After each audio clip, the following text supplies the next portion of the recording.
Ya, kita mencari yang paling baik adanya di handphone, ya, mencari orang-orang yang paling soleh, paling bertakwa itu ada di handphone, tapi mencari orang yang paling rusak di handphone juga bisa.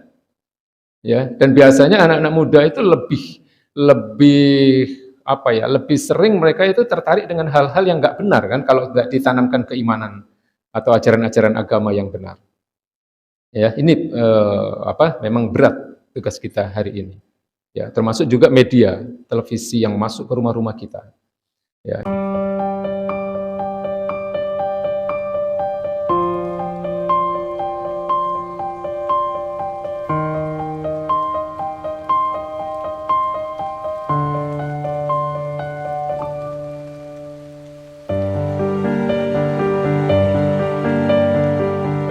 Jadi kita dibentuk oleh sistem yang tadi ya, sekularisme ini membentuk masyarakat kita menjadi satu masyarakat yang individualistis, Pak. Cuman mikir diri sendiri aja kan.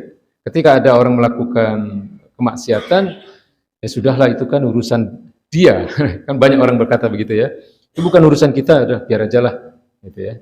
Padahal ketika kemaksiatan itu dibiarkan, ya, tidak dinasehati, tidak diluruskan, itu dampaknya ke masyarakat secara luas. Ya, apalagi kemudian membela, ya, kemaksiatan dibela. Ini yang banyak terjadi hari ini ya. Yang bela LGBT itu kan banyak juga, Pak. Ya, yang membela orang-orang yang menghina Islam itu juga banyak. Karena apa? Ya karena yang pertama mereka sudah terpapar pemikiran-pemikiran liberalisme tadi, ya, yang serba membolehkan tadi. Nah, Mas, kondisi seperti ini ya tidak akan ada di tengah-tengah masyarakat yang Islami, ya, tidak akan ada di tengah-tengah masyarakat yang diatur oleh Islam. Ya. Jadi bukan hanya terhadap sesama masyarakat. Ya, masyarakat sendiri juga mempunyai hak untuk mengoreksi penguasanya. Ya. Jadi khalifah itu tidak bisa dia seenaknya seperti raja misalnya yang menerapkan aturan seenaknya. Ya, khalifah harus ada di jalur Quran dan Sunnah. Ya, kalau melenceng dari Quran dan Sunnah, nah ini masyarakat siap untuk mengoreksi, siap untuk meluruskan. Ini kan pernah disampaikan oleh Abu Bakar As-Siddiq, Pak. Jadi Abu Bakar As-Siddiq itu dia nggak mau sebenarnya jadi khalifah itu untuk menjadi penerus, ya, pemimpin umat untuk meneruskan tugas-tugas kenabian baginda Nabi Muhammad SAW. Ya, tapi kemudian tidak ada seorang pun yang dianggap pantas untuk menggantikan posisi Nabi sebagai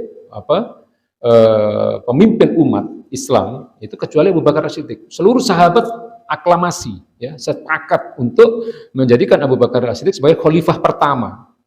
Ya, beliau sedih, beliau menolak sebenarnya, takut dosanya, ya, karena takut tidak bisa mengemban amanah itu.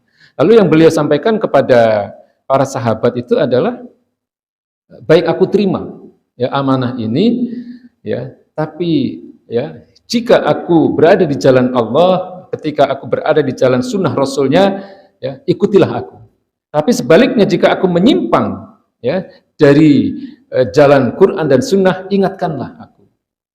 Ya, jadi kondisi masyarakat itu memang sudah terbiasa untuk saling mengoreksi, ya, bukan hanya mengoreksi sesama masyarakat, tapi juga mengoreksi penguasa yang menyimpang dari jalan yang seharusnya yang ditetapkan oleh Allah dan Rasulnya. Ya, nah pemimpinnya juga harus mau, ya, karena yang diingatkan ini adalah sesuatu yang baik untuk kembali kepada Quran, kembali kepada Sunnah itu kan sesuatu yang baik, Pak. Ya, nah, makanya Abu Bakar As-Siddiq seperti itu. Umar bin Khattab itu juga seperti itu, Pak.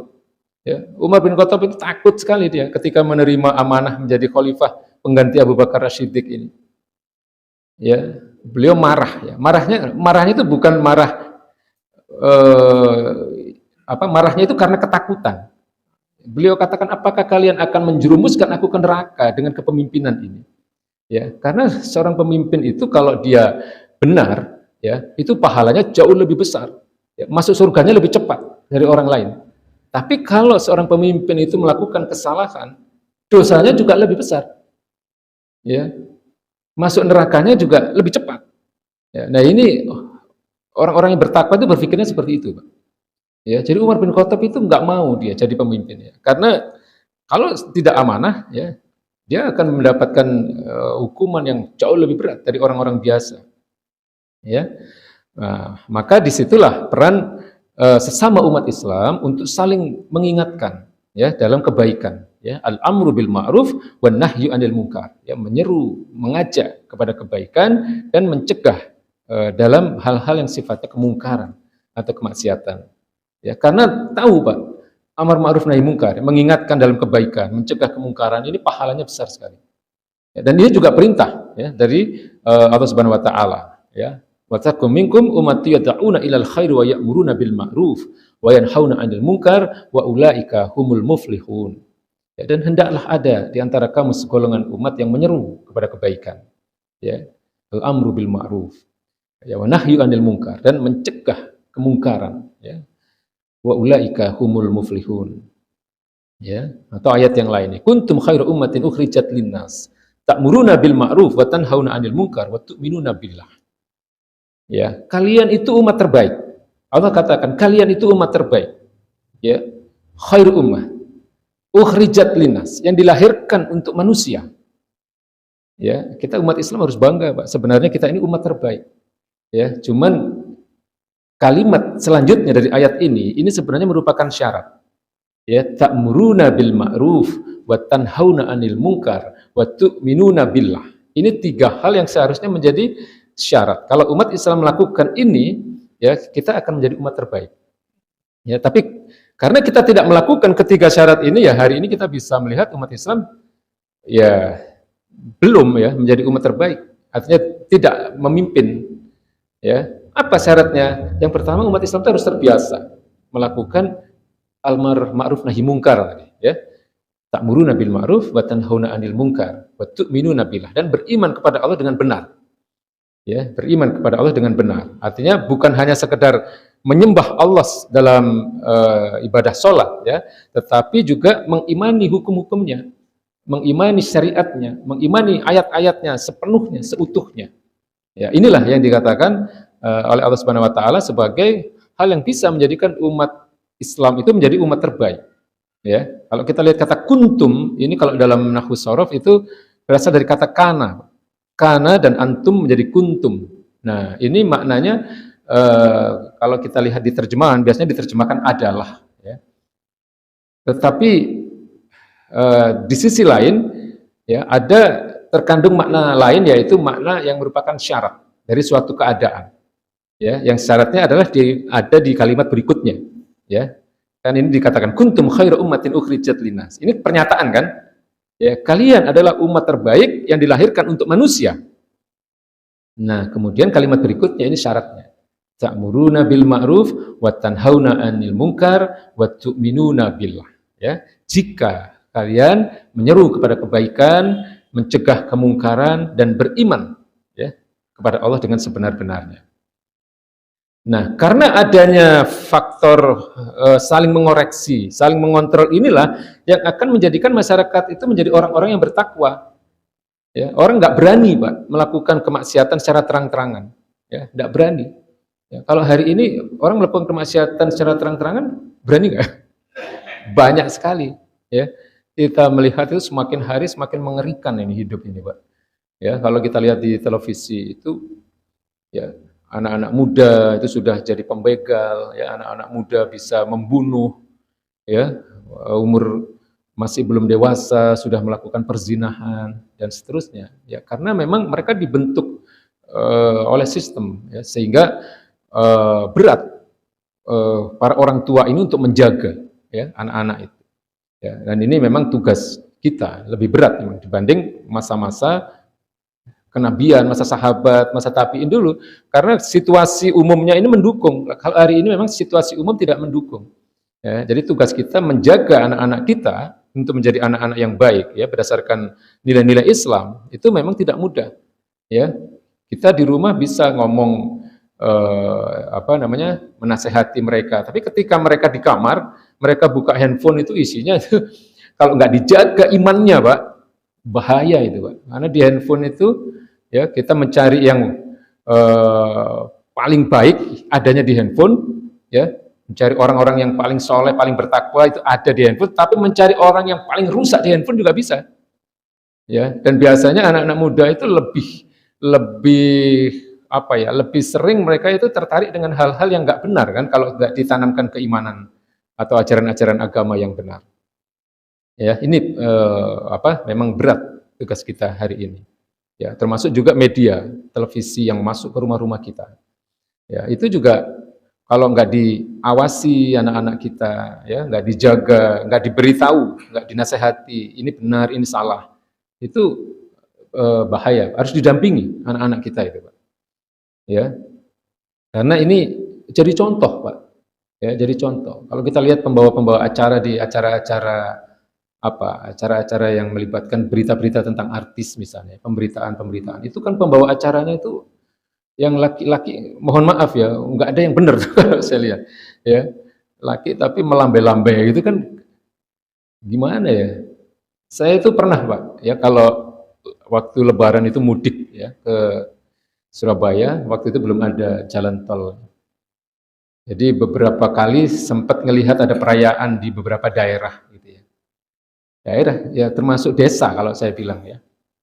MC-nya, Pak, MC dari acara-acara itu ya, di panggung, itu sudah kayak yang di televisi-televisi itu, ya, modelnya kayak ya laki-laki tapi penampilannya melambai-lambai gitu ya, apa ke wanita-wanitaan. Ya. Jadi ditiru itu, Pak, yang ada di TV itu ditiru sama orang-orang kampung, orang-orang desa itu.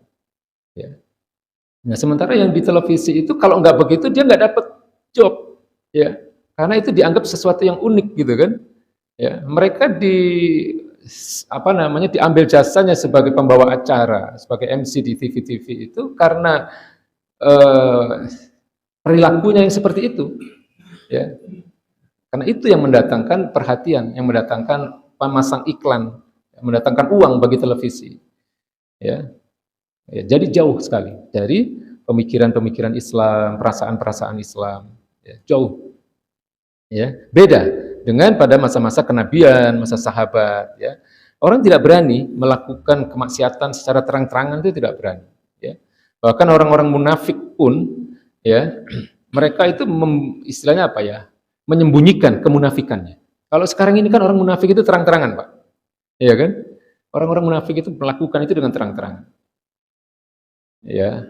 Di sini dicontohkan ya pada masa-masa kekhilafahan Abbasiyah, ya, ada orang-orang fasik. Orang-orang fasik itu mereka masih Islam tapi suka melakukan kemaksiatan. Ya, itu namanya fasik. Dosa besar juga. Ya, dan jumlahnya sedikit. Dikatakan di sini kan, jumlahnya sedikit. Nggak banyak orang-orang yang suka melakukan kemaksiatan. Nah, mereka punya apa namanya, kebiasaan minum khamr, ya, tapi nggak berani terang-terangan, Pak.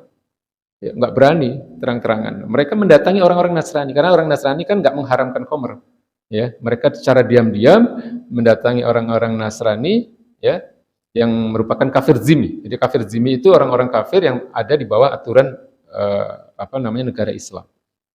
Ya, mereka datang ke rumah-rumah orang-orang Nasrani hanya untuk minum sedikit khamr itu. Ya, nggak berani mereka menyimpan, mereka membeli terang-terangan, nggak berani. Karena apa? Ada kontrol dari masyarakatnya. Ya. Jadi bukan karena takut akan adanya sanksi, ya, apa namanya, bukan hal seperti itu yang mereka takutkan, tetapi masyarakat itu akan punya apa ya, sensitivitas, ya, melihat kemaksiatan itu sangat apa, langsung bereaksi. Gitu. Ya. Jadi kita bersyukur ya bahwa dalam kehidupan kita pun kita masih punya banyak. Ya, masyarakat kita itu masih memiliki lah sifat ini. Ya, kalau ada orang yang melakukan kemaksiatan kan kita juga punya rasa apa namanya, saling mengingatkan gitu ya. Cuman yang lebih banyak orang-orang yang tidak peduli ya dengan kemaksiatan, mereka tidak peduli. Ya, karena dianggap itu urusan individu, urusan masing-masing. Ya, makanya di sini dikatakan dalam kalimat terakhir, ya, maka pengawasan masyarakat dalam bentuk amar ma'ruf nahi mungkar itu adalah merupakan asas kedua yang menopang kehidupan masyarakat Islam, ya, sehingga masyarakat itu akan menjadi suatu masyarakat yang kokoh, ya, imannya kokoh, ketakwaannya baik, ya, yang kemudian akan membawa masyarakat itu ke dalam kemuliaan. Ya, saya kira itu yang bisa saya sampaikan hari ini. Mungkin dari sisa waktu bisa kita gunakan untuk diskusi.